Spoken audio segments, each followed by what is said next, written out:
Thank you very much, Gunter. And before I get started as a speaker and director, I'd like to just say a couple of words as a member of the scientific and local organizing committees for the meeting. Typically we have one Keck Science meeting a year, and we target it very much at the professional astronomy community. We hold it in California. The talks are not retrospective. They're on that year's hot results. And this year, because of the 20th anniversary, we decided to do an experiment and to try to really take advantage of the 20th anniversary and the science that has been done in the interval to look back and to engage more than the astronomy community. To fully engage the astronomy community, of course, but to bring in the public funders, the private funders, journalists, our staff, the community. And this was an experiment. And I am very pleased with how the experiment has gone, and I hope you're very pleased as well. So thank you so much, all of you, for coming and for being part of this. I want to acknowledge individuals and groups who've played a role in this. The Fairmont Orchid has been great. They've shown us wonderful aloha. PSAV for the audio-visual. Island Events. Mumtaz Marketing. Live Events. The local organizing committee. Perhaps the ladies of the local organizing committee in the back could stand.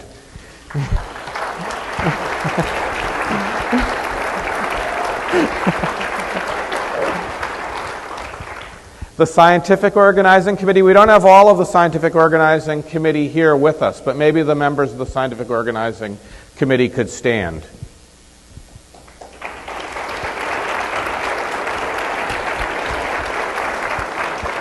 And David Koo and John Johnson were also on the Scientific Organizing Committee, but they're not with us. And particularly my colleagues and the volunteers of WM Keck Observatory who brought this all together. So again, thank you all.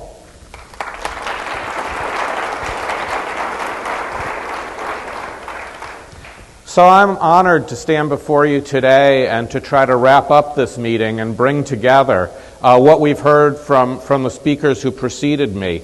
So you've heard so much about the scientific productivity and the highlights thereof over the last 1.5 days. I'm going to try to encapsulate that in an aggregate sense, but I'm very grateful to all the speakers for really sharing the amazing discoveries and for their personal stories as they've talked about their work over the past 20 years and that of their colleagues.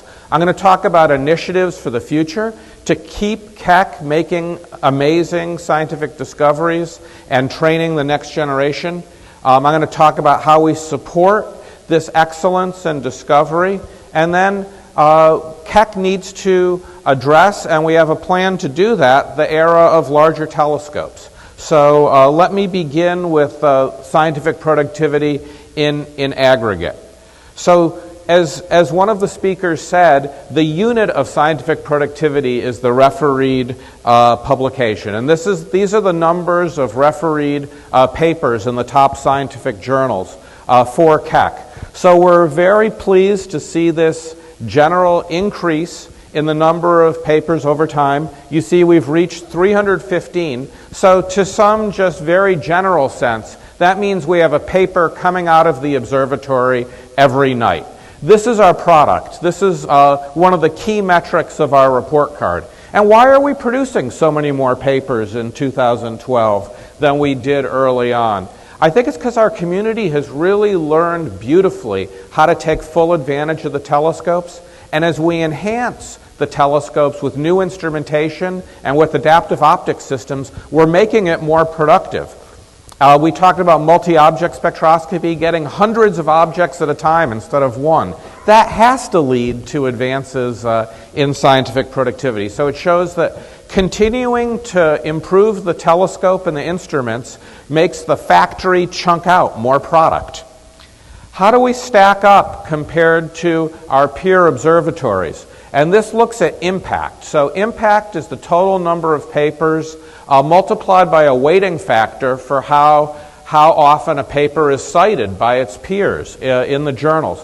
So this looks at papers between 2006 and 2010, and this solid line looks at the average impact per telescope per year for lots of observatories. It's prepared by Dennis Crabtree. And you can see Keck right there, and our peer observatory on Mauna Kea, CFHT, Subaru, and many other observatories. So we're right where we want to be in this plot, in the lead, and we want to stay there. And I'm going to tell you about a number of initiatives that we've planned with our community and with our governance structure that we hope will keep us in the lead over the next 20 years. You've heard about what an amazing technology adaptive optics is, and how Keck also is in a leadership position in adaptive optics, an early adopter and a big investor. So we keep very close track of our productivity in adaptive optics. I'd like to draw your attention to two aspects of this plot. One of them is our adaptive optics scientific productivity is increasing with time, which we're very glad to see. But also we look at how the adaptive optics is impacting different subject areas within astronomy: solar system, galactic, and extragalactic. And when adaptive optics first came online, you can see we didn't have many extragalactic papers. But extragalactic is a very rich area of astronomy, so we want to make sure extragalactic is very rich, so we want to make sure that adaptive optics is contributing there. And indeed, you can see adaptive optics is playing a major role in extragalactic astronomy now with the advent of laser guide star systems. Education is a big part of what we do, and this is the number of PhD theses that are written based on Keck Observatory data each year. So you can see in a typical year, we produce perhaps 20 PhD theses. This is a significant fraction of the PhD theses in cutting-edge optical infrared astronomy. And many of the emerging and mid-career leaders in U.S. astronomy have gotten their PhDs based on Keck data, and we want to keep contributing in this way. You've heard Alex talk about the Nobel Prize, which was an amazing description. I really love those images and that sense of excitement. And we're, take great pride and we consider it a badge of honor, the many prizes that members of our community have won for work that was done primarily with the Keck Observatory. So in addition to the thrill of the Nobel Prize in Physics in 2011, the fact that Andrea was awarded the Crawford Prize in 2012 for the work she so nicely described on the supermassive black hole at the Galactic Center yesterday was equally important. Also, we wouldn't have the telescopes if it wasn't for Jerry Nelson. And I think all of the discoveries today owe a heritage and a debt to Jerry Nelson's pioneering work on our mirrors and the rest of the observatory. So it was particularly gratifying to see Jerry recognized with the Kavli Prize in Astrophysics in 2010 for innovations in telescope design, and for the Benjamin Franklin Medal in Engineering last year. And indeed, as Steve Beckwith mentioned yesterday, all the future telescopes borrow heavily from Keck and Jerry's work in terms of technology. So Jerry has really set the course not only for Keck Observatory, but for coming generations of optical infrared observatories. I'd also draw your attention to the Shaw and Kavli Prizes in 2012 for the Outer Solar System, David Jewett, Jane Liu, and Mike Brown. The Gruber Cosmology Prize in 2010 for high redshift galaxies to Chuck Steidel, who spoke yesterday, of course, and the Shaw Prize in 2005 for exoplanets to Jeff Marcy, who told you about his work yesterday as well. These are just a few of the many awards, but they really show that people outside of the Keck community really value how people have used Keck to just change the direction of fields of astronomy with the kind of data and the kind of insights that are not easy to come by. So I hope I've demonstrated to you that the past 20 years have been filled with astronomical leadership for Keck. Now we have many initiatives for the future to retain this leadership and to go in new directions. So here's a list of initiatives that we have worked on. It's derived from something that's called our Scientific Strategic Plan. This is written by pulling together our observing community, trying to understand where they see astronomy going and where the richest opportunities are, where we're strategically positioned with the observatory to cash in on those opportunities. It's endorsed by our Scientific Steering Committee and also our Board of Directors. And it's designed to be fully consistent with national exercises about what the national priorities are for astronomy, astrophysics, and planetary sciences. And we've just, as a national community, gone through the Astronomy and Astrophysics Decadal Survey and the Planetary Sciences Decadal Survey. And our plan for these initiatives meshes very nicely with those documents and plans. So the first initiative I'd like to tell you about is the Keck Cosmic Web Imager. And you've heard a number of speakers mention this, ex-Prochaska. And the leader for the Keck Cosmic Web Imager, Chris Martin, is with us today, and I encourage you to chat with Chris. You know, in reflecting on this next big instrument, I can't help but think of MOSFire. And we've just had our first full semester of the community embracing MOSFire and using it for science so passionately. And both MOSFire and KCWI are extremely advanced instruments.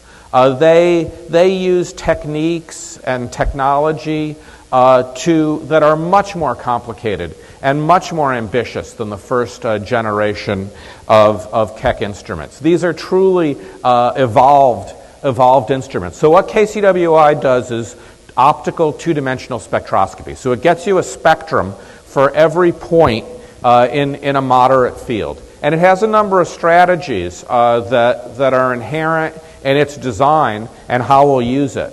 Number one, it's working on incredibly faint signals. All the easy stuff has already been done. So KCWI has to be incredibly efficient to work on very faint sources. And we've heard a fair amount during the meeting about how the sky is not our friend in many ways. It creates a lot of background, and KCWI uses some incredibly clever techniques to eliminate the night sky so we can get at these very low surface brightness signals. The key science is very ambitious. The cosmic web left over from the formation of structure in the universe. Also the intergalactic medium, which you heard about from X.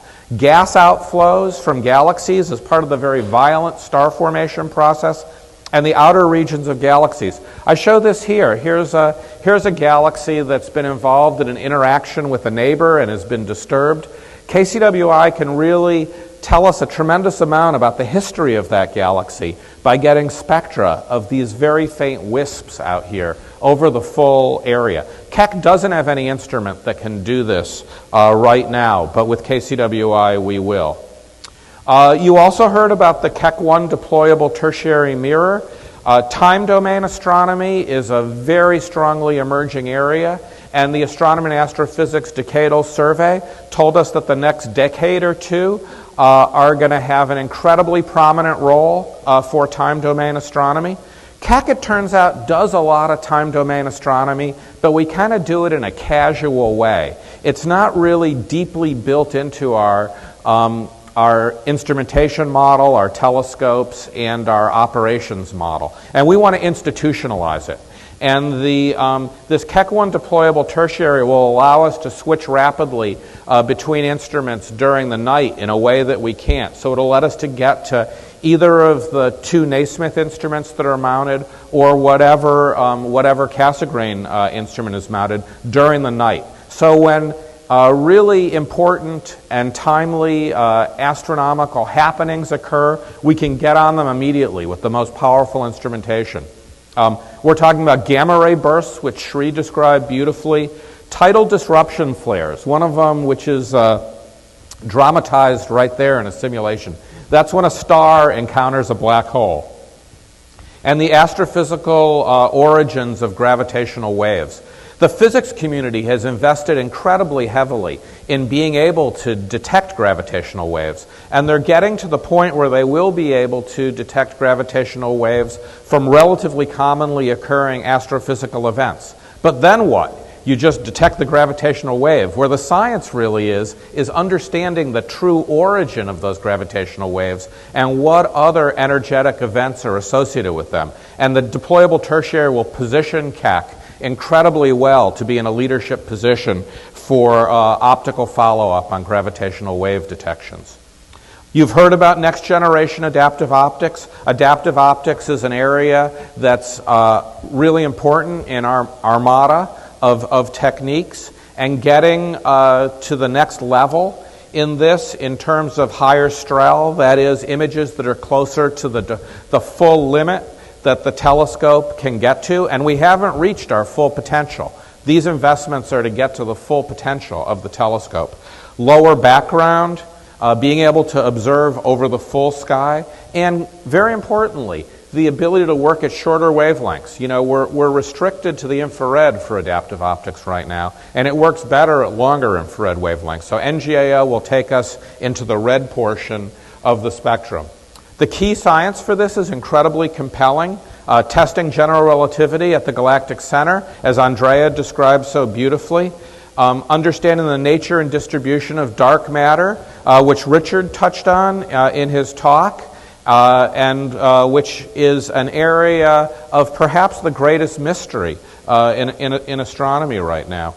And then we also heard about low mass companions around low mass planets around low mass stars. And Bruce McIntosh discussed this. And NGAO will be a key contributor to planets around M dwarfs and brown dwarfs. And we've actually gotten started on NGAO. One of the crucial necessities for NGAO is better lasers, because it's a multiple beacon system. And we're in the process of acquiring a very advanced laser, and it's, as was described in Peter Wozinowicz's talk, and this new Toptica laser, which will be installed on Keck II, will be the cornerstone of next generation adaptive optics, and it was completely funded by private philanthropy. So thanks for everyone who's supporting that. Now I'm going to talk about 3 upgrades that are more modest in scale that are part of this series of initiatives, but these are extremely cost effective, and all 3 of them make use of advances in detector technology. There's been huge advances in this area, and we need to capitalize on them. And I see that Don Hall has joined us from the University of Hawaii, and Don is one of the experts in developing these arrays, so it's a pleasure to have you with us, Don.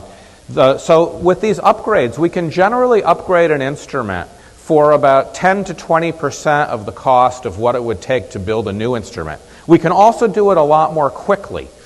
So we can be very responsive to the science. So OSIRIS is our adaptive optics fed 2-dimensional infrared spectrograph.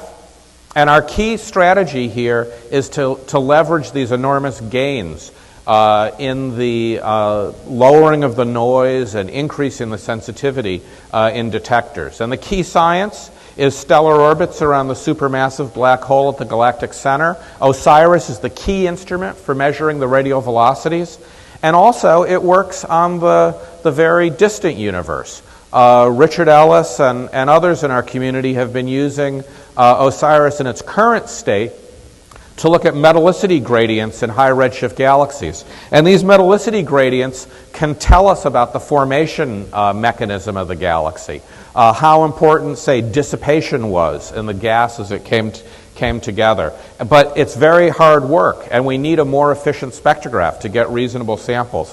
This graph here, which I won't get into in depth, but it shows the gains that we can get in OSIRIS, both from a new grating and a new detector. The grating gain is in blue, and the detector gain is in red. And you can see at short wavelengths we can get a gain of a factor of 9 in signal to noise by improving this instrument. So for a cost-effective upgrade, that's a huge gain.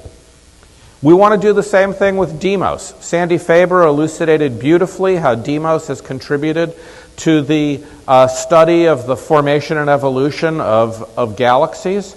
It's an incredibly powerful optical multi-object spectrograph, also referred to in Marla and Raja's talk extensively. But its detectors are not state-of-the-art anymore. We can get detectors that are much more sensitive now, so we can really improve the sensitivity of Deimos. And Deimos is in much demand to follow up on these wide field imaging surveys. As a community, we're investing hugely in these surveys to image the sky very efficiently, very repeatedly.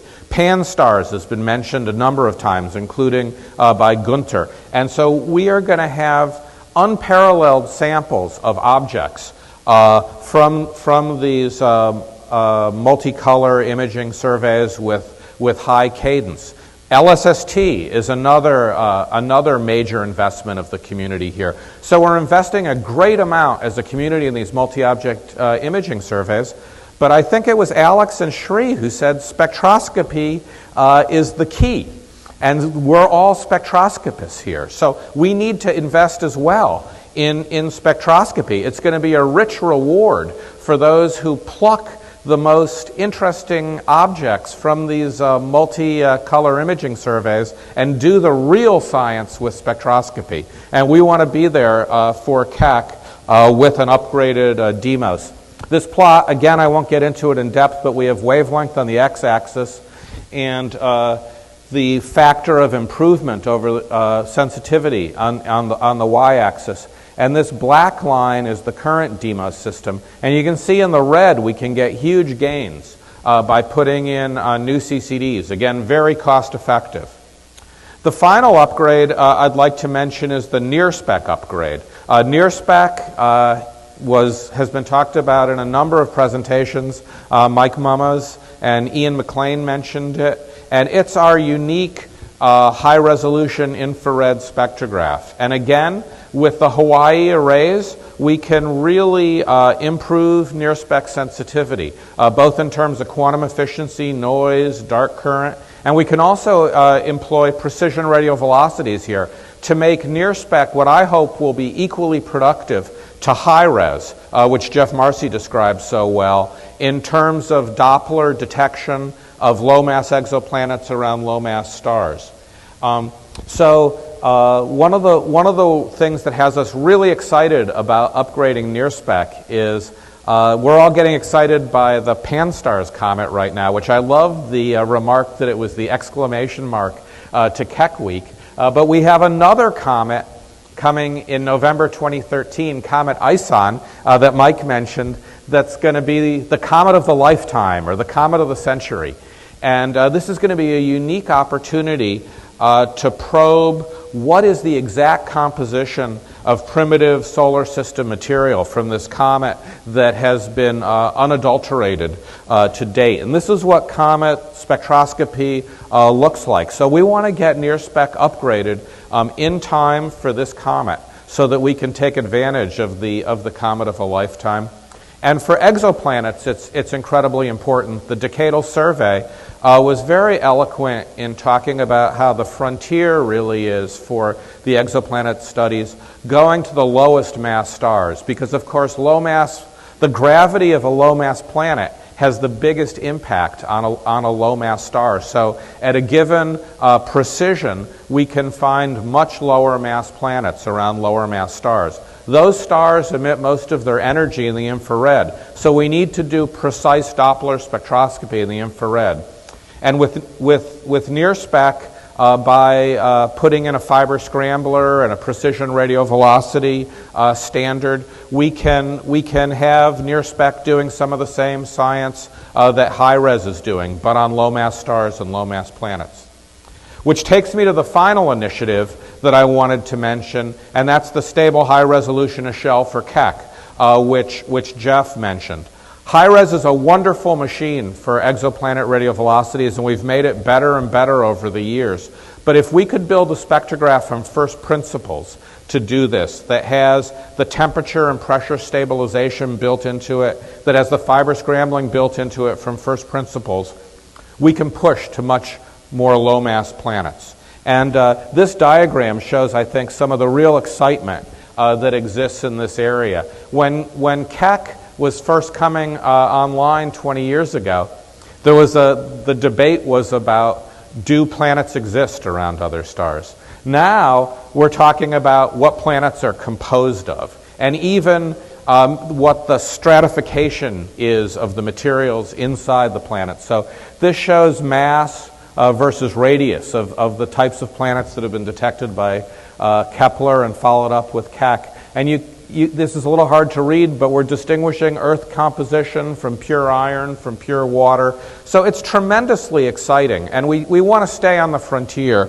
and continue our leadership in exoplanets. I've talked about these initiatives. How about funding?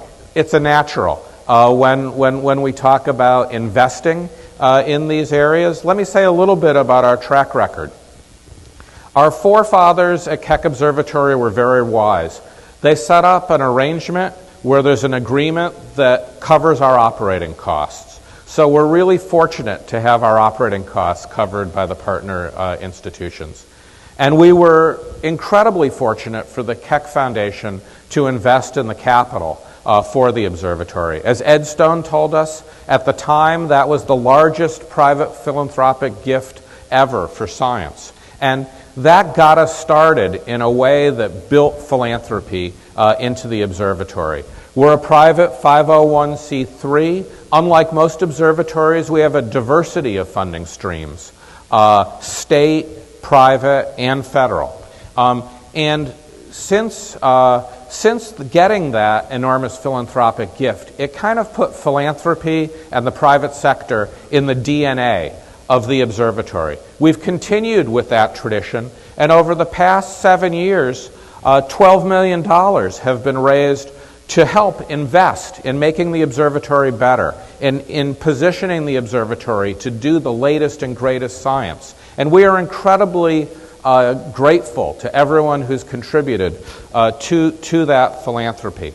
We have a strong track record of when we can compete for funding for initiatives of winning it. And I mean that both at the federal level and with private foundations. And I think going forward, what we're going to see is organizations and people who value science will partner with us. We think the value of science is emerging more than ever in society. The connection of science to education, the connection of science to economic development, the connection of science to answering really fundamental questions about who we are.